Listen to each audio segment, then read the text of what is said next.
Boom. What's up, everybody? Welcome to Ruin an Hour, a safe place to talk about anything from sobriety, addiction, depression, anxiety, balance of life. My name is Kyle Gray. We are live every now and then. So I wanted to go live and talk about self-compassion because it's a really important thing to remember to do. It's a hard thing to remember to do, especially when you're going through a difficult time, as some may be, including me. But I got this book called The Mindful Path to Self-Compassion. And I just want to talk about that because I haven't even started reading this, but the first chapter is really cool. The suffering itself is not so bad. It's the resentment against suffering that's the real pain. So what I kind of take away from that quote, and I like that quote a lot, is resenting yourself for suffering and being unkind to the journey that life presents you. You know, being like, I shouldn't be suffering, I shouldn't be grieving, I shouldn't be depressed, I should be more happy, I should, letting go of those shoulds, because shoulds don't serve you in any way. All they do is keep you back, keep you idle, keep you stuck. So being kind to yourself and allowing yourself to suffer, to go through life's challenges with self-compassion to yourself is really important, and that will serve you really well and help you get through it in a healthy manner. But a lot of that has to do also with negative self-talk, freeing yourself from that as well. Negative self-talk will come up. It's impossible to stop, but the real challenge is not actually leaning into it. But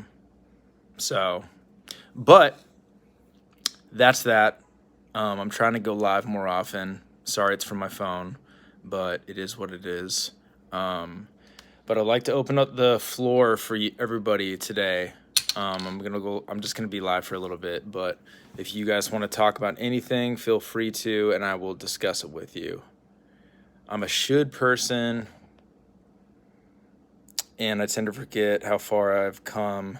I definitely focus on what I should be. Everybody does, Desi. That's so common. I mean, I do too. I do that every second. I was just in the elevator when I was going down to pick up these books that I just ordered from Amazon.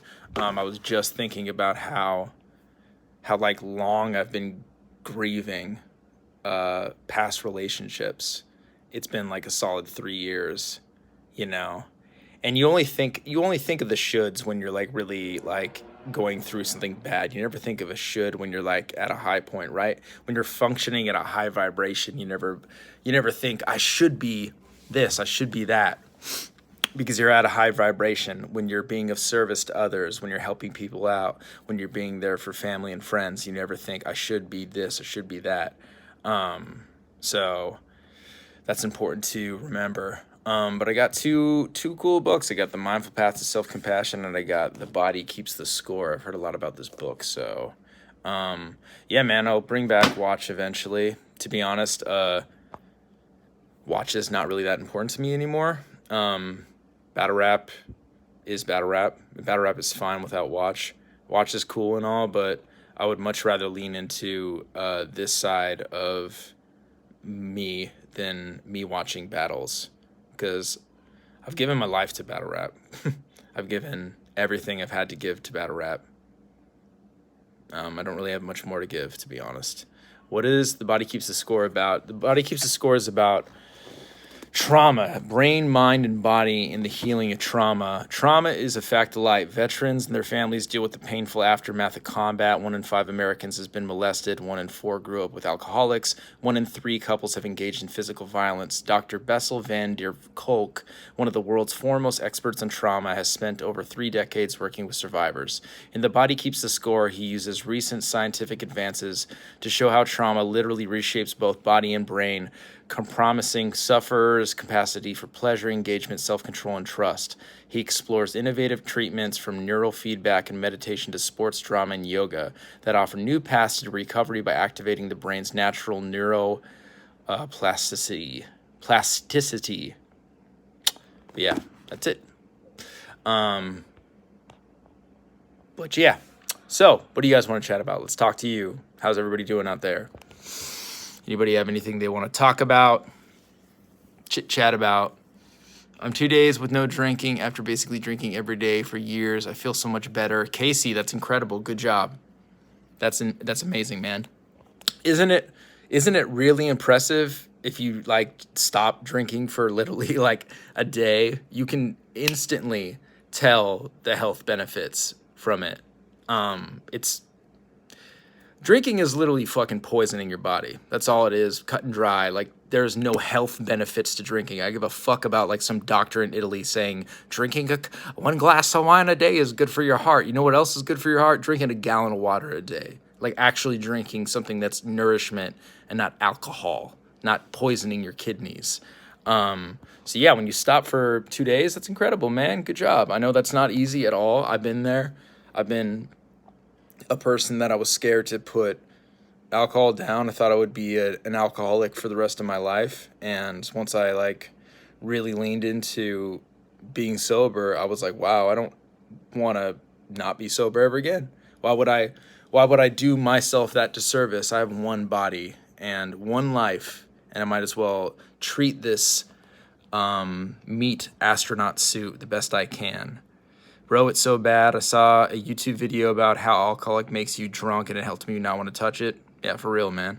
I was 240-something 2 months ago at 197. Damn, Pelon, congrats on that. That's huge, dude. That's a gigantic weight loss. What did you do to get there? What's up, Blue? How you doing, man? Hope you're having a great night. But yeah, alcohol, no good, man. No good. Just cut it out. There's no reason to drink it. No fucking reason. Some people can, some people can also, like do some stuff every now and then and their life is manageable. But, like, why? Why do it? Just have something else. Drink something else. Drink a soda or something, Drink a fucking, like a mocktail. Like, alcohol does nothing good for anybody. Nothing good comes from drinking, in my opinion, that you couldn't otherwise get from yourself. I wasn't even enjoying the feeling anymore, man. I kept waking up with a headache. Yeah, the hangovers can be really, really terrible, huh? I can manage alcohol. It's the weed that I'm dependent on. Have you tried to cut back on weed at all, Infinity Ripper? What's the reason why you smoke so much weed? Is it like to calm anxiety? I ate what I wanted, but once a day and hit 100 push at minimum at night with, oh, so you did 100 push-ups a day and 500 crunches? That's dope, man. Hell yeah. Are you wearing a spaghetti strap shirt? Yes, I am. I'm wearing a Gold's Gym shirt, and it is super gay, and I'm with it because I'm fucking gay. Just got done leading a celibate recovery meeting at church. Dude, awesome, Blue. Hell yeah. Getting down on some outreach. That's amazing. Congrats, dude. That's fucking rad. How's that going? I was 9 months off, then went back to it mainly due to boredom, to be honest. Yeah, man. I mean, that's the biggest thing about vices is boredom. And that leads into what Pelon is talking about workout advice.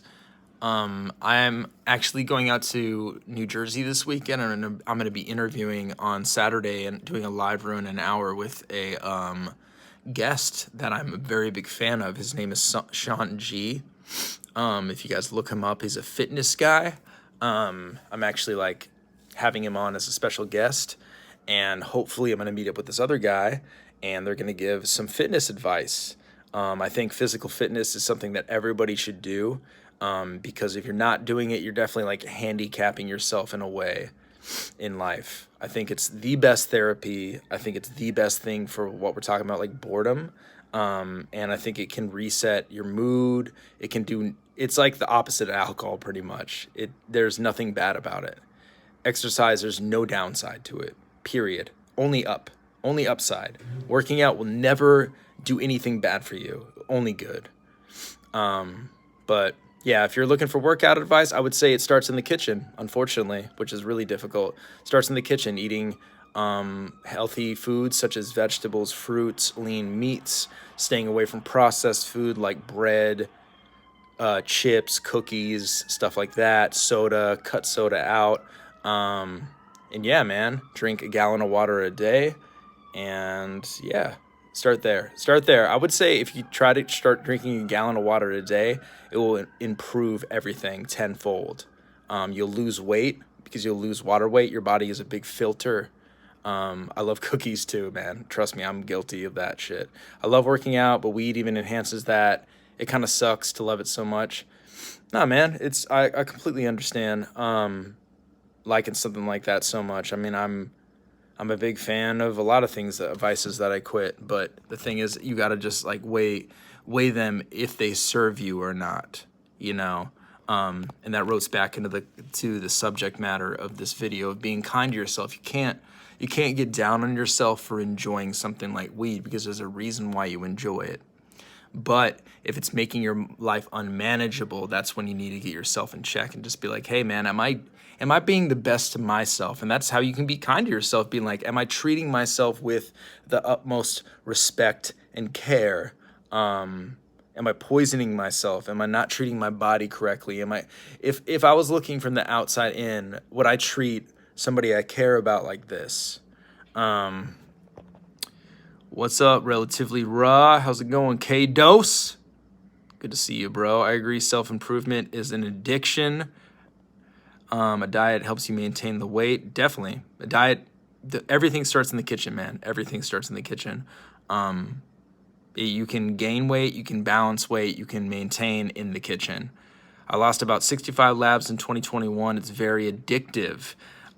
See, I don't really know if I would call weight loss and health addictive, because I think it's not really something addictive. I think an addiction is something where it's a negative. It's something that makes your life worse. That after you do something that's addictive, there's remorse, regret. After you get drunk, there's a hangover. There's a regret involved. After you fucking, fuck off from work and smoke weed all day and watch movies or something like that, there's regret involved. After you go exercise and lose weight, or you eat good, there's no regret involved. I would not call that an addiction at all. I don't really know what to call it, but I think that's just kind of like problematic when people start to be like, oh, people that get sober get like addicted to going to the gym or addicted to fitness. And while I do understand that some people can take it a little bit far, definitely, I think just going to the gym and having a good diet is a wonderful thing for absolutely anybody to get into. But Desi, you said something that I skipped over. Relevant to the body keeps the score. Since my flashback, my back has been seized up, which isn't uncommon for me. I definitely notice my emotions throughout my body. Yeah, so you physically can notice that, huh? That's wild. What do you do for that when you have like panic attacks and you can physically feel them? Do you go get massages, like maybe a cold shower? Would that help? It's just a habit. Habits can be positive or negative. That's true. I can get behind that. I think weave serves me, but it keeps me complacent, which is good and bad. How does it keep you complacent? Like, what is it stopping you from doing? A swim at the pool does it? I could see that. I could see that very much. Yeah, just like any sort of like light activity might be good. Just being in the pool is that's a good recommendation. Being in water, just like that feeling of weightlessness, floating. By the way, I think you should look into making a career out of helping addicts. You're good at it. Infinity Ripper, I appreciate that. Thank you, man. I mean, I would love to. Like, honestly, like, this is really gratifying. And to be, like, completely transparent, I'm, like, insanely depressed right now. So usually when I'm really going through a hard time, I try to just be of service to other people. And I was thinking tonight when I was driving home from the gym and just really in a dark spot, really in a really dark spot, I was like, man, what can I do to be of service? Go live again. This is like my platform that I've built. Might as well use it for good, right? So complacent, as I can sit and stare at the wall and be cool with it. So there is something to be said with that, though, because I don't think there's anything wrong with being in the moment and sitting with yourself and your thoughts. I don't think there's anything bad with that. You shouldn't feel like you always need to be doing something, like always need to be producing, doing something, being productive. There's a lot to be said when you just sit with your thoughts and feel your feelings and what's going on. That's how you get in touch with yourself. So if weed helps you do that, I don't find that there's anything wrong with that. Maybe if you smoke weed and just play video games for hours on end instead of doing something that you're supposed to do, if you have a responsibility that you're avoiding by smoking weed, I would say that's an addiction because you're avoiding responsibility with a vice. But I think if you are cool with just sitting still, I think that's almost meditative, to be honest with you, unless you think otherwise. I'm not really saying that's the gospel. How often do you talk to yourself? I talk to myself in the car always. Yo, Casey, I literally just talked to myself the whole ride home from the gym. I was just thinking if anybody like listened into my conversation, they would think I was a fucking lunatic. But I was basically telling myself, like, you're a good person, I love you. I was, like, repeating I love you to myself over and over again because, I'm, like, going through something really difficult right now, and I don't feel good. I feel very terrible. So it's when I get in that down wave, I try to, like, tell myself positive things about myself, things that I like about myself, just to make myself feel better. So there's nothing wrong with that at all. Car affirmations are my jam. Hell yeah, Desi. Interesting perspective, and I really appreciate it. I feel ashamed for smoking all the time, but it helps me. Maybe I need to be easier on myself. Infinity Ripper, you definitely do, man. That's the whole thing, man. No matter what you're going through, you have to be kind to yourself, and you have to give yourself a break, man. Everybody deals with vices. Everybody deals with difficult things. You can't be like, oh, I'm this, that, or the other because I have this vice. Because guess what? Everybody, even this, what I'm experiencing like somebody that I really cared for in my life not being there and being with somebody else right now. You know how many people experience that? Fucking everybody. Everybody on the planet. This is the most common thing. And that's the irony behind loneliness, is it's actually the most common experience out of any human emotion is loneliness. So you having a vice of smoking weed, dude, be kind on yourself, man. Like, it is what it is, like if it's making your life unmanageable, I would say cut back on it a little bit. And maybe when you feel like, oh man, I'm bored, maybe I'll just smoke. Why don't you just go for a walk? Go outside, go take a photo, go read a book, order some books off Amazon. That's how I ordered these fucking books, is I was like, my therapist told me about the mindful path to self-compassion, and I've heard about this book forever. And pretty much I think this book is going to make me feel like a fucking piece of shit, to be real, because I've caused I shouldn't laugh at that, but I've caused a lot of trauma to people I care about. But it's important for me to know how to work through that, and what I've done. But yeah, just be kind to yourself, man. Don't be too hard on yourself. Everybody smokes weed, for the most part. I feel for you, man. My ex left me for a buff version of me, basically, a couple months ago at this point, but I'm still hurt over it. Young Eek. Yeah, man, I'm sorry to hear that, dude. That's rough. But I think the thing that you should remember, Eek, is that that has nothing to do with you at all. It has everything to do with her. And I'm not saying that there's something wrong with her at all, but it has nothing to do with you, man. You're still a wonderful man. You're still a wonderful person. You can still be a wonderful partner. That relationship was just there for you to grow from, for you to learn from, for you to become a better version of yourself from. The universe put you there for a reason, and it put you here for a reason too. Season depression is a bitch. That's true. It is. When it gets dark at fucking 5 p.m., definitely isn't really geared towards making you happy. And when it's dark and cold out, I'm not like, damn, this is fucking great. But I can't complain because in LA right now it's really nice out. I'm wearing this at night and I'm not cold at all. So I'm grateful for living in Los Angeles. Do holidays like Thanksgiving and Christmas feel the same as they did anymore to you? No, they don't. But this year I'm going to be with my family, so I'm really grateful. But like during the pandemic, I was alone during those holidays, and it was pretty difficult. But what I did is I was of service. I handed out some care packages to some homeless people on my block. I just tried to do good things and be a good person, and that supplemented that feeling of not being around people that love me, and then also not being with my ex and all that stuff. So yeah. Holidays reminders everywhere, and when you don't have a family life, it's bad. That's really true. Stop it. It's snowing here. Yeah, I know. I'm blessed. I should never complain. It's pretty amazing how you can spread so much positivity when you're down. I appreciate that, Infinity Ripper. Just wish I could spread it to myself. Am I right? It's cold here. It's a vibe. I mean, it's definitely when it's snowing, it's beautiful. That's for sure. There's nothing like putting on some awesome winter gear and going outside when it's bundled up, or being inside and all cozy when it's snowing. That is the best feeling. Get a fire going. Whew, I love it. I love it. But I'm gonna wrap this up. But yeah, like I said, this Saturday after the King of the Dot face-off stream,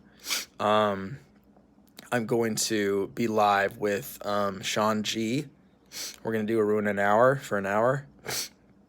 I don't know why I sound like I'm congested right now. And then, yeah, I'm going to try to do way more Ruin an Hours, man. I'm going to try to do this a lot more often because I feel like they're important, and it's better than this channel just sitting idle.